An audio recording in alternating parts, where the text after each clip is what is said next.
Hello and welcome to the Daily Mail for Sunday, the 21st of August 2022. Not much going on because it's obviously we played on Friday, and I don't know about you, but this weekend has been kind of boring, senseless, and quite.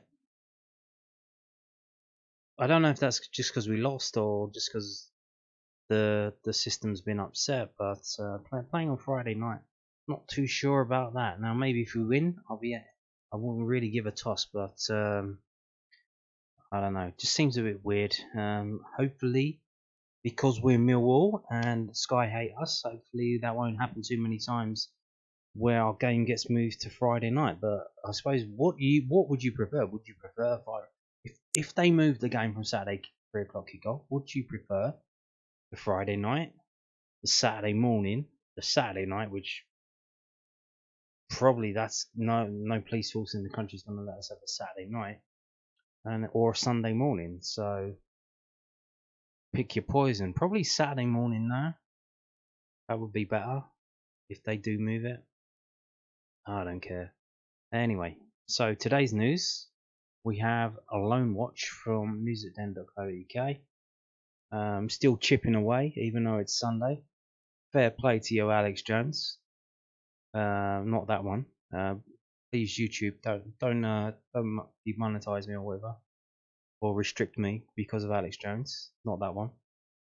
Millwall Loanwatch goalkeeper makes penalty save, yes, but in vain because they ended up losing 4-2 anyway. So Millwall's Ryan Sandford saved the penalty for Dover Reflect, but couldn't prevent his side from losing 4-2 to Havant and Waterlooville. The Whites went in 2-1 down at the break in Hampshire, with Sandford failing to keep out Muhammadu Fowles' spot kick shortly before the half-time break. However, when Fowles stepped up to take his second penalty of the match on the 49th minute, the 23-year-old keeper guessed the right way to keep the visitors in the match, albeit that they went on to lose anyway. So to be fair, at the time it was a crucial save. It's just in the end they ended up losing 4-2. Now it's always tricky when you have a second penalty in a game and you're taking it. What do you do then?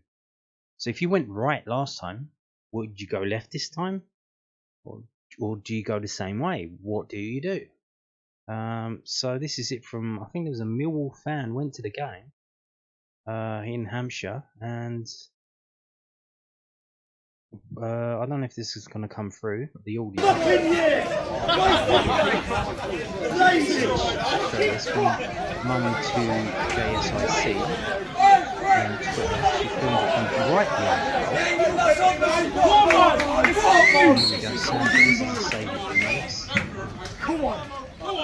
Doing a little bit of touchline and saved it. So good. Fantastic. I guess that's one of the metrics that you can point to as a goalkeeper, like I saved a penalty. Now it's better if it's a match-winning penalty save, or even better in a penalty shootout, and you save a penalty. That's got to be up there as a goalkeeper in terms of achievements, because you generally only have penalty shootouts in cup games and especially in cup finals. So that's going to be up there, but saving a penalty nonetheless pretty good. So fellow Millwall goalkeeper Joe Wright had a much more successful day in the National League South, helping Bath City to secure a 3-1 win at home to Braintree Town, not down. With the Romans leading by just one goal going to stoppage time, Wright made a brilliant save to keep them ahead before they scored a late penalty to seal the victory. The victory takes Jerry Gill's side up to 5th in the table after 4 games. And up in Scotland, Alex Mitchell and St Johnstone were beaten 1-0 by Aberdeen at McDermott Park, with Liverpool loanee Leighton Clarkson's stunning free kick. Oh yeah, it was a beauty. I saw it on Sports Scene on BBC iPlayer, where you can see all of the highlights involving Scottish teams in the Premier League. Stunning free kick sealing the win for the visitors in the second half. Mitchell, who won most duels in the match, was given a 6 out of 10 rating by Scottish newspaper The Courier. What more has he got to do? The centre-back has been one of the Saints' best players so far this season, although they currently sit 10th in the table with just 1 win for 4 games. Yeah, they are relegation fodder. They're one of the worst teams in the league, along with Kilmarnock, St Mirren, and Dundee United. So I think it's a four-way battle to avoid that bottom spot, and then second bottom spot is a playoff spot.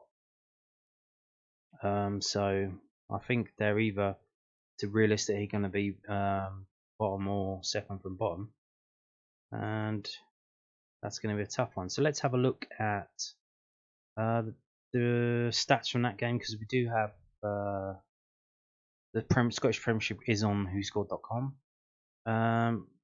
Let's have a look at the summary for St Johnstone. Do it by rating.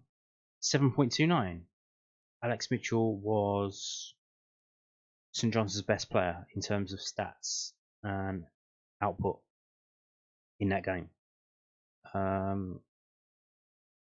If we go down and we look at the Aberdeen team, he was the second best player on the pitch.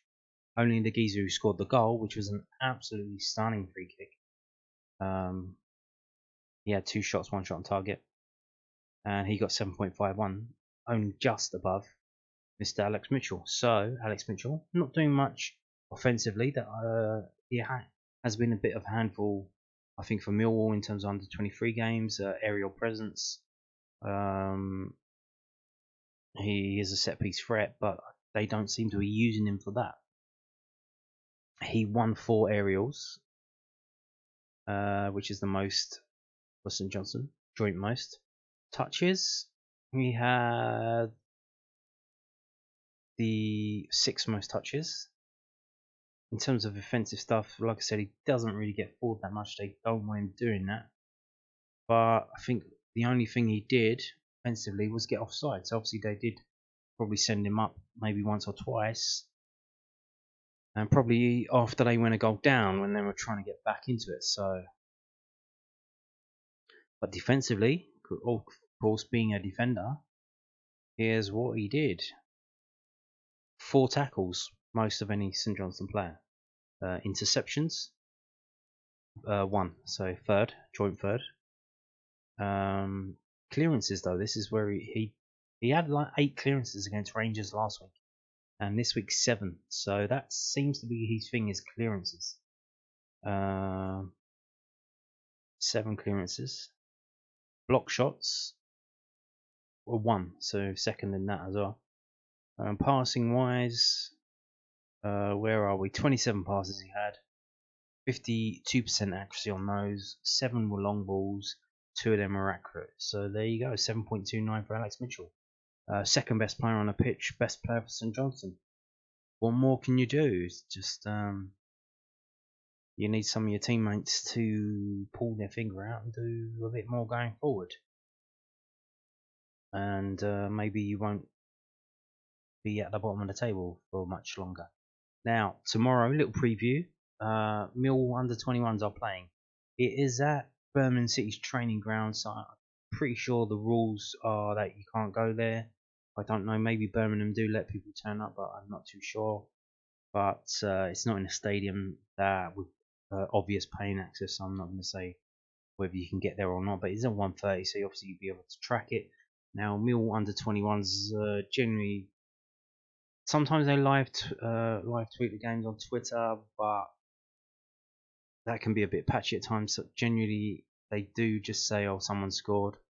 Whereas if you go to the opposition Twitter, they're basically tweeting every little thing that happens. So pick your way. Not only that,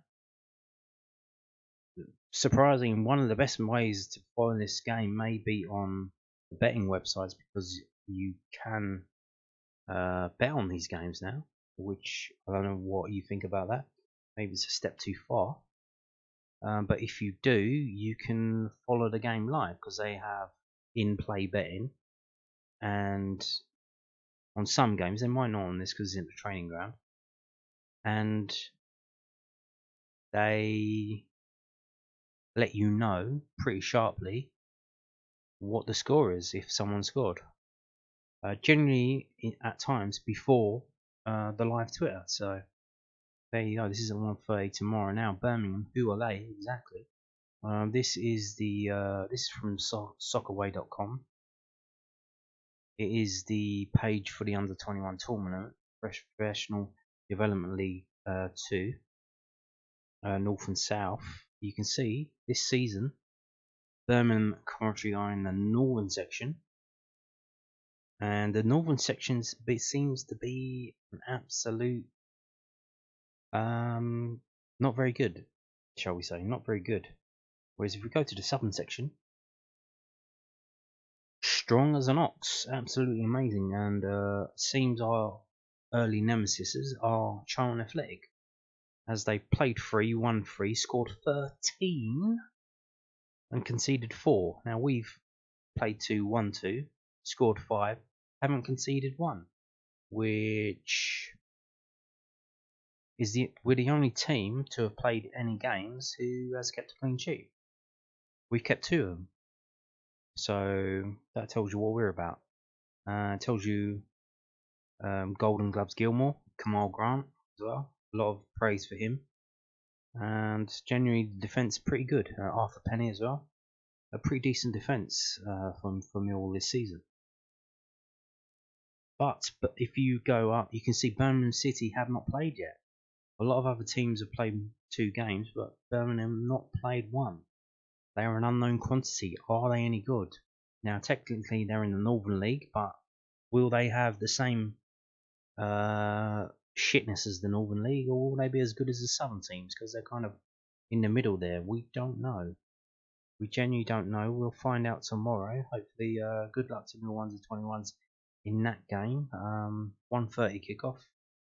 Yeah, good luck to Millwall tomorrow, and I'll let you know in tomorrow's video how they get on. And on that note, thank you for watching, and goodbye.